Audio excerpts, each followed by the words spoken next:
Ah, yes, the all-important question of how to get iron in Valheim. Hello again there, friends and fans. Raptor here, and welcome back to Valheim.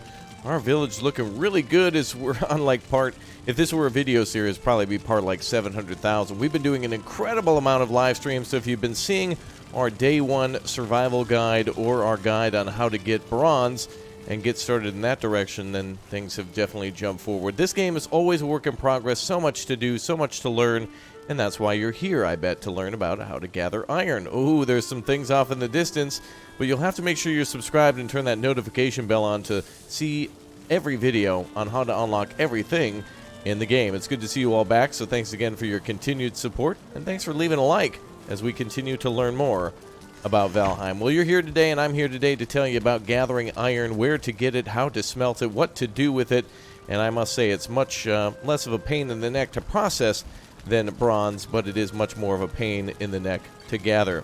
If you take a look at your mini-map, or rather your main map, by pressing M, you'll probably find areas that look like this. This kind of brown area here is the swamplands, and inside those swamplands you'll see things here that are marked by myself called temples. The official name is Burial Crypt, and you can actually use your swamp key that you get from defeating the second boss in order to get iron, the Elder. That is the name of the second boss, so you'll need to make sure that you've killed the Elder in order to go to these areas to gather iron. So make sure that you've at least done that. Oh, hi everyone, good to see you. I'll show you what the swamp key looks like real quick here if I can find it in one of my boxes. We're certainly disorganized right now, as of course we're always getting organized and unorganized if I can find it. Here it is. So this is what you're looking for here when you defeat the Elder boss. You'll receive what is called the swamp key, partially covered in cake mud. It smells like, I don't even know what that word is, foetid, but it is what you'll need on you at all times in order to open any of the temples. So we'll go ahead and show you which one of those looks like right now. So you'll have to grab a pickaxe. You may want to bring a bronze pickaxe, and you can also use the antler pickaxe as well that you'll receive from defeating the first boss. But just keep in mind that that will have a lot less durability. And of course, it's a good idea in this game to create portals between worlds. But don't worry, if you have any questions, make sure you comment at any time down below on videos you'd like to see, such as how to build the longship, what other ships, how do you find them, how do you any question you may have at any time, make sure you request down below. We're going to go to an area in the dark forest, or the black forest, that we've fortified as well in order to gather materials. But as we're continuing on with our journeys, nothing is really finished. We're going to go to the swamps now, which actually is going to be through a different portal. We have a few different portals here marked. We're going to go to an area, a different type of swamp, that's much further away from where we are now. We've also found the trader in this game as well, so there's plenty to do and plenty to learn, that is for sure. Alright, we're going to make our way now through one more portal to get even further in. So essentially what we were doing is, it might be a very good idea to build a home outside of the swamps. The swamps are very deadly. Try not to build your home within them, but you might need to build a processing center just outside in order to take your iron ore to. For example, we would go to the third boss of the game, Bone Mass. We would just go near him, where there's quite a few temples as you get closer to the boss, and you can actually mine I forget what they're called, saltery cores, the red squares that you need in order to basically create teleporters or smelters. I always forget the name, but yes, those you can find people dancing around fire. If you kill them and go near them, you can actually find stuff there. But anyway, we were shipping things out literally with our boats to here for a more safer processing location, so that way we weren't attacked by so many mobs and a little further away from the boss. Alright, one more jump and we should be at where we need to go in order to take a look at what it's like to process iron. Now, we've already processed a lot of the iron and taken it out of here, so it's not really around anymore. When you defeat Bone Mass, the third boss of the game, you'll receive what's known as a wishbone, and it'll start to ting whenever you're close to any hidden treasure. In the swamps, you can find metal, which is known as muddy scrap piles, underneath the ground, and so you can take your pickaxe and start swinging at the ground and carrying that back. It may be a good idea at this point to get the, I don't even know how to pronounce it, the Mengingjord, which is, of course, the belt that gives you a higher carry capacity, up to 150 more. So if you quit this by right-clicking it... Oh, boy, skeleton. Hello, sir. Oh, I see. Oh, you're crashing the party. Hold on just a moment. Sorry. So you remember what I was saying moments ago about the, about the forest being, or the swamp being incredibly deadly? Hey, check out my cool bow and arrow here. You think it's pretty neat? Yeah? Okay. Cool. So anyway, I'll show you how to make this as well. It also requires iron. When you receive iron, so many things unlock in this game. When you smelt your first iron scrap into an iron ingot, so many things will unlock for you. New types of armor, which I believe I'm wearing the armor pants right now, but the stuff that I'm wearing up above my waist is all pretty much silver, which will be the level above iron. But anyway, as I was mentioning, you'll find what's known as muddy scrap underneath the soil, and then you can go ahead and equip by right-clicking on this, if you find the trader, that is. And then you can go ahead and get a carry capacity that increases it by 150, a total of 450 then, which is great for taking all sorts of heavy stuff out of the swamps, and then you can bring it to a storage area here.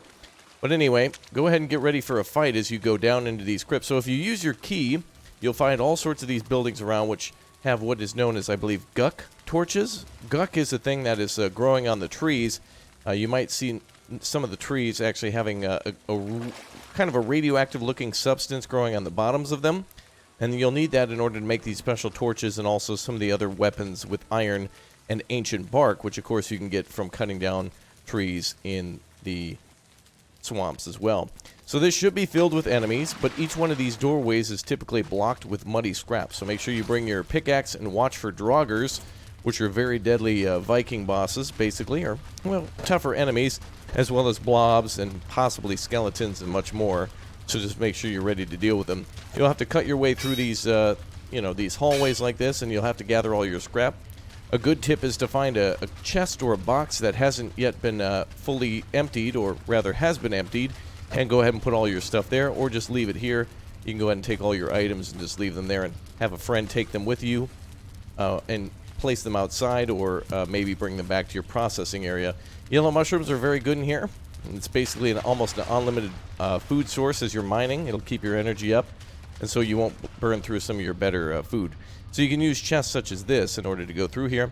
Another great thing at the trader is the Devigir circlet, basically a miner's helmet that allows you to see in these dungeons. And I bought this just so we could see a little bit easier in our live streams. You don't necessarily need it. It is somewhat of a waste, but at least it frees up a hand for a two-handed weapon instead of carrying your torch around. Some of these temples are quite large, and so you'll find a lot of scrap. Some are smaller, but most of them have elite draugrs and spawners in them too. So just keep in mind when you're clearing the way, you may find quite a few enemies. And one easy way to get rid of the enemies is, again, imagine a giant meatball blocking this hallway. If you just mine a little bit of it up to maybe about here, you'll kind of have like a little peek hole. You can then go ahead and shoot most of the enemies with bow and arrow, and then rush in and try to destroy the spawner. You may still need to deal with enemies. So again, make sure that you possibly, if you can, build yourself a home nearby, and you'll be able to respawn from here. Now, one of the things that you need to be concerned about, too, is you see that area over there? It kind of looks maybe more like a yellowish area. This is known as the plains here. The plains is very dangerous for new players, and especially those who haven't yet received iron or the iron armor. Incredibly deadly with a creature known as the Desquito, and also different types of enemies that just want you dead. If you find the plains, you can discover it, but try to stay out of there as much as possible. The swamp will be more than enough problem for you. Another problem in the swamps is that if you go into the waters, you'll see that leeches will come through, and they look like giant snakes, and they will attack your boats and such. So transporting materials out of the swamps can be very dangerous, especially at nighttime when more enemies will spawn. And of course, swamps are just full of absolutely everything that'll try to jump on your boat. But they're also useful to find things such as that thistle, which can keep your health up by gathering a few of those. You can actually make a sausage, which with draugr intestines, thistle, and raw meat, you can get a 4-stack that will keep you and your crew more than ready for battle. When you're going into the swamps, it's a good idea, too, to try to bring different types of proteins. So cooked meat, sausages, and some sort of a stew, perhaps serpent stew or maybe even turnip stew, will keep you rolling. So make sure you eat heavy to keep that health bar up. It's not wise for me to be here with this level, but since we're just taking a tour around, it's not that big of a deal at the moment. If I had an axe on me as well, I lent it to a friend, we would be able to cut down ancient trees which look like this, and then once you cut them down, they kind of look like this. You can get ancient bark and also regular wood from those trees, And as for mining the guck, you will need to bring a pickaxe with you. So if you're working in the swamps, just keep in mind that you might need to have a repair table nearby or a workbench in order to deal with that. Another special note, remember, in Valheim, in this point of the game, you cannot transport ore or ingots via teleporters. You're not going to be able to mine things and then just walk back to base. You will need to ship it out of here or process it here, and once it's processed, you'll have to put it onto boats. So as me and my friends were doing, we were smelting everything here, loading it up, bringing it then back to our base here with a smaller boat, which is less of a risk, and then taking it on our Viking longboat all the way back to our main base and transporting it via a cart. Very important to transport things that way to have kind of a lesser risk. Again, we're very unorganized. Try to keep your stuff as organized as you can, but it's always a good idea to just try to label things as much as possible. We've also come to the conclusion that the more advanced, maybe they're called reinforced boxes, I believe, are not as worth it. They take up a little bit more space and can't really stack as well. So here we just basically stacked up everything and anything we could as we were just trying to survive the swamps. So another good note there. Many tips in the swamps. Many tips. One of the biggest and most important things, too, is to try to create a roadway. If you press the hoe here and go to the level ground function, you'll be able to level all the ground without any sort of a workshop nearby. And so you'll be able to kind of create a road so that way you don't have to deal with leeches such as these. Oh, aren't they pretty? And also, make sure you bring yourself some poison reducers, too. I believe you can craft those back at your mead hall. Make sure you've gotten bronze in your fermenters to make your fermenters, and then you should be able to make poison resistance. So we made a road here so that way we could go back and forth from the boss location when we tried to build ourselves a fort. Now, we were very sorely mistaken by thinking that this boss could be easily defeated by arrows. Now, this boss known as Bone Mass is essentially the Great Mighty Pooh from Conker's Bad Fur Day, except it's just a gelatinous blob with a bunch of like skeletons and stuff in it. You'll probably want to use something with blunt damage for this enemy. Freeze arrows are very good against this enemy, but also you should be able to find those in the mountains too, but not advisable at this moment to go there. If you need to, you can always craft a great hammer, which you can get by buying Ymir stuff. I'll show you that when we get back, and that might be a good tip to try to defeat this enemy. Slash isn't very good against the Bone Mass, so keep in mind anything that does AoE damage is very good, and anything that might cause, like for example, freezing damage is also very good. So in order to spawn this enemy, this is what you're looking for here. You'll need to cook their remains. So basically, when you go down into those temples, you'll get something that I believe is called a wretched bone or withered bone or some sort of special bone that you can only find in those temples. I forget exactly what the specific name is, but just put it in your hotbar, click that button, and the big boy should come out. This giant tower up here is where we were trying to shoot arrows at him. Not very wise, but of course it was our first time doing it, and of course really fun to not know things, to learn it, and then to master it. Here's the guck trees that you're looking for, by the way. You can mine the bottom of the tree with the pickaxe, but you might want to build something up to the very top. But once you start mining here, and once it hits nighttime, get ready for wraiths, get ready for oozers, get ready for blops, get ready for everything in the swamp trying to kill you. It is very difficult to mine that stuff in these types of swamps. The swamps are heavily active, and again, not advisable to build a home out here. Those are draugrs there. These guys here, you're going to need to kill them in order to get their intestines for sausages. And boy, are they lovely. Basically, just think of them as like dead Vikings with an axe and typically with a bow and arrow. Very powerful enemy with the bow and arrow. So you can keep running back and forth from your temples, running supplies from these little crypts. And again, it is advisable to bring that hoe and to make roadways.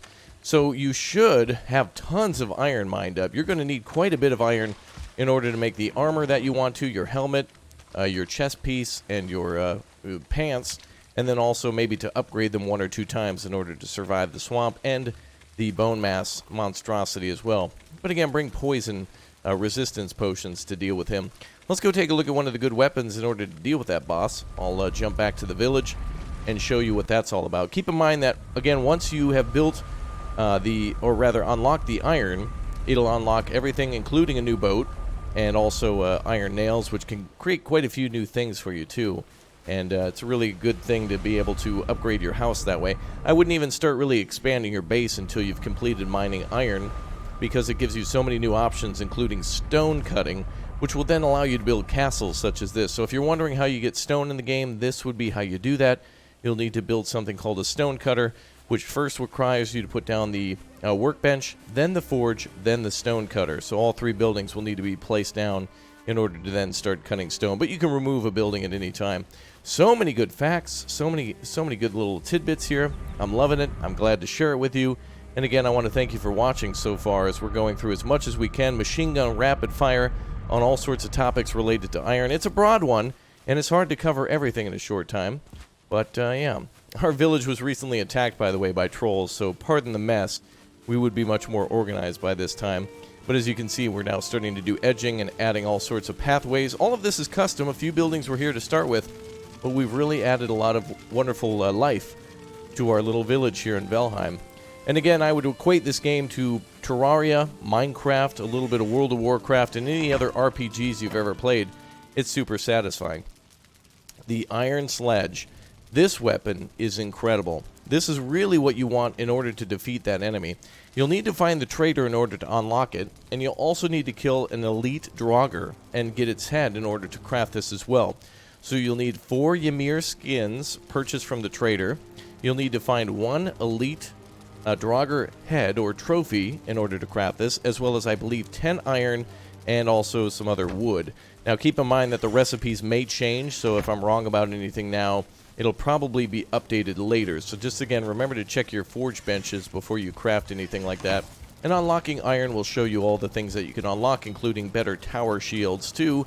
So everything will be very plainly listed. So again, your Draugr Elite Trophy, your 4 Ymir Flesh, 30 iron, crazy, and 10 Ancient Bark.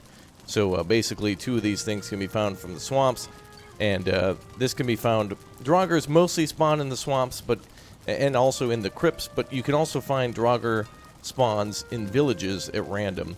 There's also a iron tower shield, and I believe a regular shield that you can craft too, but again, new things could be added at any time. Additionally, you'll unlock the Huntsman Bow, which is very useful for fighting enemies from afar, but again, remember, not so great for the giant blob. And also very good for killing blobs, though. And you can also repair all your weapons and stuff here. Beautiful.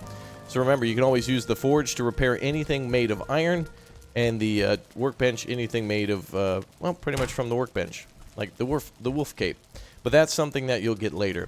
Now, once you're done there, by the way, one thing you'll need to do is get your wishbone and, you know, your iron equipment, and maybe make a freezing potion, and then head up into the mountains, because then you can start mining silver, which will require your iron pickaxe, and it might be a good idea to upgrade it to level 2. There'll be plenty of threats up in that mountains too, by the way, like wolves and golems, so make sure that at least you have some iron armor with you.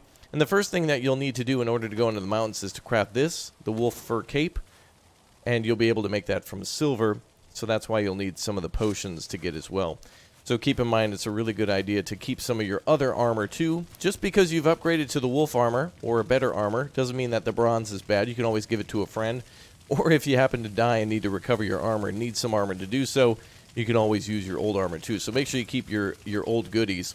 And this is a really good weapon too. One of the things that I've learned in this game is that a lot of the different weapons, this one being crafted by iron, I forget the name of it, the Etgear, has a really nice secondary attack for dealing with a lot of skeletons. So if you're dealing with a lot of mobs, this is a great secondary weapon to do a 360 attack. Great for wolves, great for skeletons, great for blobs, great for getting things away from you.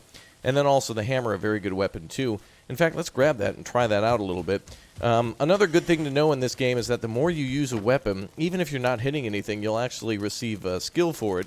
So if you're trying to get better at maybe a bow and arrow, you can always just fire 100 arrows into the ground, and it'll still count as if you were firing 100 arrows into the toughest enemy in the game, which I would consider to be the swamps. But, of course, that's just me. And then, of course, you can build buildings. Look at how nice this is. Well, let's go over here and test this out. But first, I just want to give a little tour. This is all possible because of unlocking iron. So as you can see, all the things were in here at one point. And, yeah, more and more will be done, such as hearths and such. much to do, much to craft. Let's go ahead and test this weapon out. Again, keep in mind that another good thing to bring into the swamps in order to defeat a lot of the enemies and to be able to run out of there is to craft stamina potions. So at this point, your fermenter is going to be incredibly important, so make sure you bring a bunch of bronze to maybe make a couple of those, one to make major or medium-sized healing potions, which you can get from killing leeches. They'll drop a blood sac, and that's how you can craft those. And also make sure that you make more poison-resistant potions, probably 2 per person at all times in the swamp. Let's check this out. Boom. Some big damage there on that one. This is a great weapon for breaking up crowds and a good blunt weapon to do so. These two are kind of somewhat the same, but the hammer can only do a big AoE attack and is very slow to use. And keep in mind, you can press R in order to holster your weapon, basically, and it'll allow you to walk a little bit faster. And the same with helmets and such, too. Like, for example, the circlet doesn't really have any sort of slowdown, and neither does the helmet, but some armor actually does lower your movement speed. So if you're trying to be faster as an archer, it might be a good idea to wear a different type of armor. Wow, that windmill is whipping. Now keep in mind, you won't be able to craft that until you've completed the mountains, the 4th boss in the game, so don't get too excited just yet about something like that. Oh, wow. A little bit of wood up here. I wonder what got destroyed. We built a large trench around our base, which may be a good idea for you to do in the swamp, but most of the enemies can swim in that one. Another good use of your time for fortifying positions and doing so with the iron pickaxe, and also to make roads such as this. Again, everything you see is in progress. At this point, we're about 96 hours into the game, and so, again, we don't know everything, but we've certainly, we know a thing or two because we've seen a thing or two, that is for sure. Now, when you're going to go fight an enemy, it's also a very good idea to put a giant bonfire nearby, so that way you can quickly rest up. So for all the foods that you're eating, let's just say that these were actually good meals instead of just little scraps. The higher your comfort level, the better it is. So for example, in this home, you can see that our comfort level is currently, and you can actually see us drying off too. Comfort level in here is probably about a 6 or a 7 or something like that. You can actually put items on your wall. Pretty cool. Yeah, so the comfort in here is a 6, which you'll get from killing more beasts and such in the game, such as wolves and things. And you can also further increase that by having a larger home with many different things in it. So once you start to build the hearth again, which is unlocked via iron, and once you've unlocked wolves, which are easier to kill with the weapon that I've shown you here, the long pole, then it makes things a lot easier and increases that comfort level. Here, comfort level 9. If you sit down by pressing X, by the way, you can increase that even more. Your character will then kind of go into a more of a resting mode. You can also do this by just sitting in a bed. And look at all the benefits in the upper right corner. We're resting, we're sheltered, we're near a fire. And if this fortress or if this building were in the swamp, this would be a fantastic way to kind of rejuvenate before going out again. A good place to maybe pop some poison-resistant potion before doing that. And I would say now, if at this point in the game you're not anywhere near the swamps or you haven't found them yet, or maybe you just did find them, don't go venturing too far just yet. Make sure that you have crafted some bronze. So again, make sure you've got your forge table and your smelter, and go ahead and craft as much bronze as you can by combining, again, remember, copper and tin will create bronze, and then start making those fermenters. Additionally, a lot of people ask how we get our smelters inside. If you place them on the ground and then put the floor and the roof back afterwards, you should be able to put your smelters and such inside. It makes it look a lot nicer. I, for one, really like the crowded setup of my house because I feel like it uses much more space efficiently. And so when I'm crafting items, I can basically just stay here and just look up here for food, look up here for fuel, and I can essentially stand in one place and operate everything, minimizing my movement and increasing efficiency. But it really doesn't matter too much. Did anybody notice the sign above the door when I stepped outside? Let me know what you think. All right. One more thing I want to show off then is the fermenters here. We have yet to organize these a little bit, but these 2 barrels alone can make all the things that you need, including your frost-resistant mead to go back up into the cold weather, also your poison resistance, and also your medium healing mead as well. Very good for fighting bosses. Just keep in mind that when you make that, you're going to need, I believe, 10 tin in order to make that, and you can kind of make a commons area, maybe like a kitchen, in your Viking town or whatnot. in order to share all the ingredients with friends and such. So if we take a look at the cauldron here, you can see that every single recipe that we've unlocked by finding ingredients will unlock. So you may see that we have serpent stew on the list. The only reason is because we found the serpent.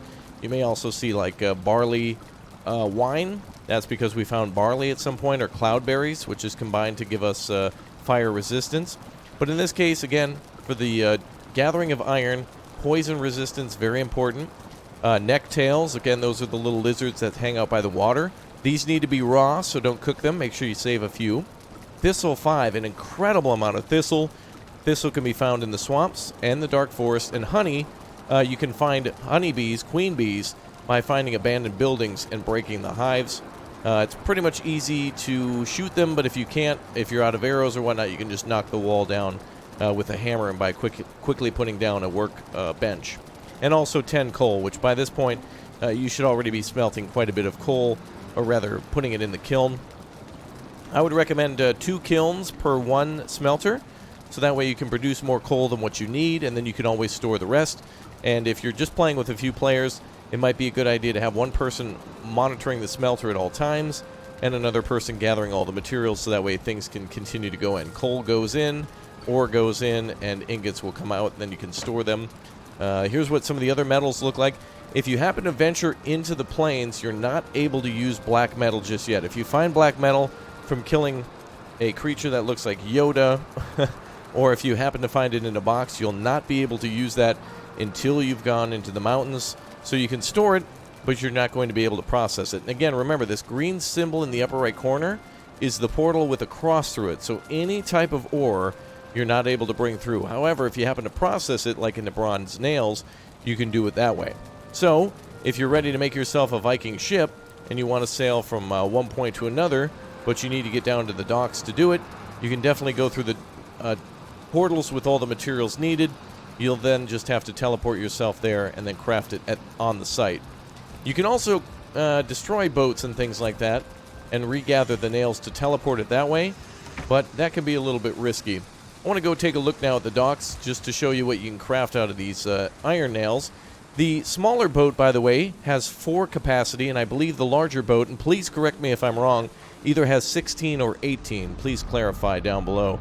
I believe the larger boat has 18 storage slots for you to be able to store your items, which is incredibly helpful for anybody who is trying to transport a lot of iron. You can transport some iron on you, plus your belt, plus your boat, means that you only have to take 1 trip out of those swamps, and that will make things a lot safer. The less you have to travel through the swamps, the better. So just keep that in mind. We're going to jump now into the area near our camp, which is just south of our camp.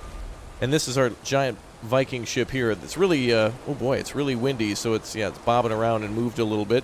Oh, wow. This giant storm has swallowed up our docks, but this game is amazing, by the way. A lot of people are wondering, should I get this game? Is this game worth it? For $19 and for everything that I've seen here, oh my goodness, that is a huge wave. Whoa, okay. This is an incredible game. And again, this is just another one of the many things that you can craft in it. And with friends, it is a lot more exciting. You can play up to 10 players. So you and 9 other friends can join you on your Viking ship. And it's quite a wonderful ship, by the way. There's all your storage space. And you can bring everything back and store it onto your cart. So you can build yourself a giant docks area, build a road and a cart and transport things back and forth, and actually create some sort of economy and purpose to everything that you build. Not everything has to be transported by hand. There'll be more updates coming to this game. There'll be more enemies coming to this game. Right now, I'd say it's about 50% complete, and with 100 hours into it, I cannot wait for more. I'm really excited to see what else happens. Keep in mind another good thing about this weapon, too. I just remembered because I saw the deer and I was going to shoot it. This weapon here, the Draugr Fang, again, it's an iron weapon. It also does poison damage.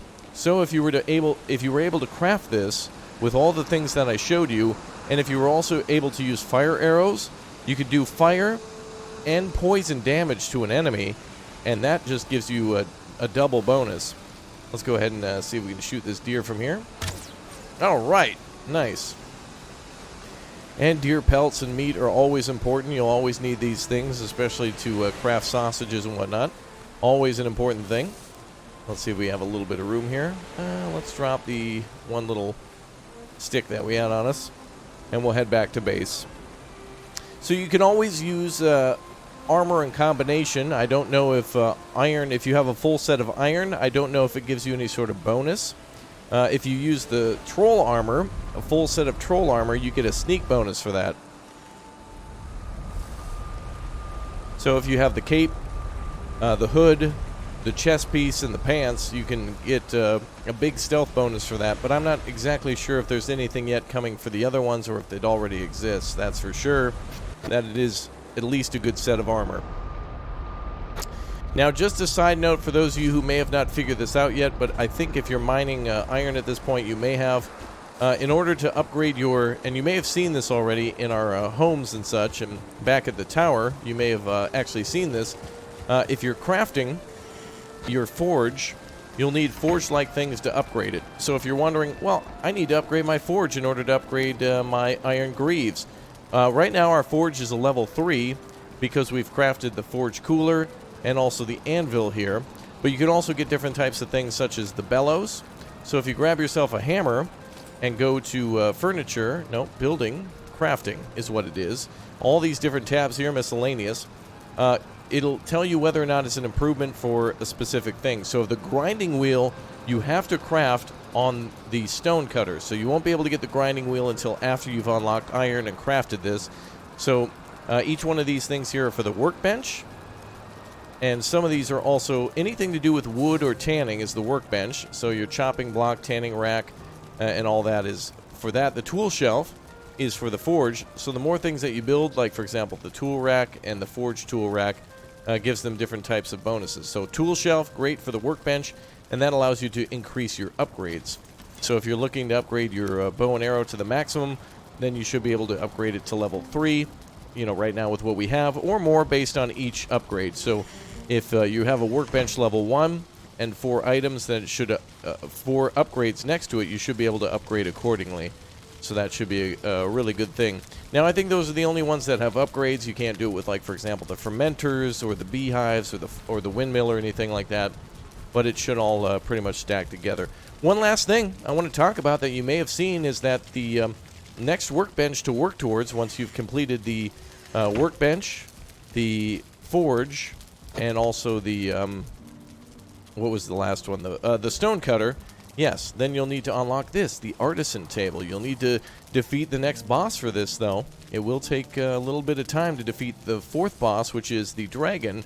So keep in mind, in order to fight the dragon, while you're thinking about the swamp and all that poison stuff, also remember in your spare time, to save you some time, make sure you start preparing some frost-resistant potions, get ready to get that wolf armor, and also get ready to collect some dragon tears, because you're going to make that sucker cry when you bring all your good weapons up there.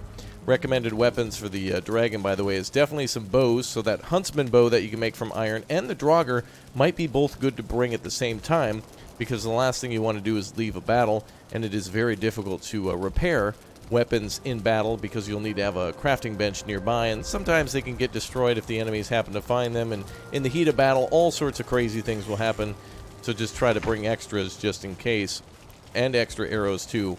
You'll be able to mine obsidian, and you'll be able to mine silver up in these mountains, and the obsidian will be perfect against the dragon.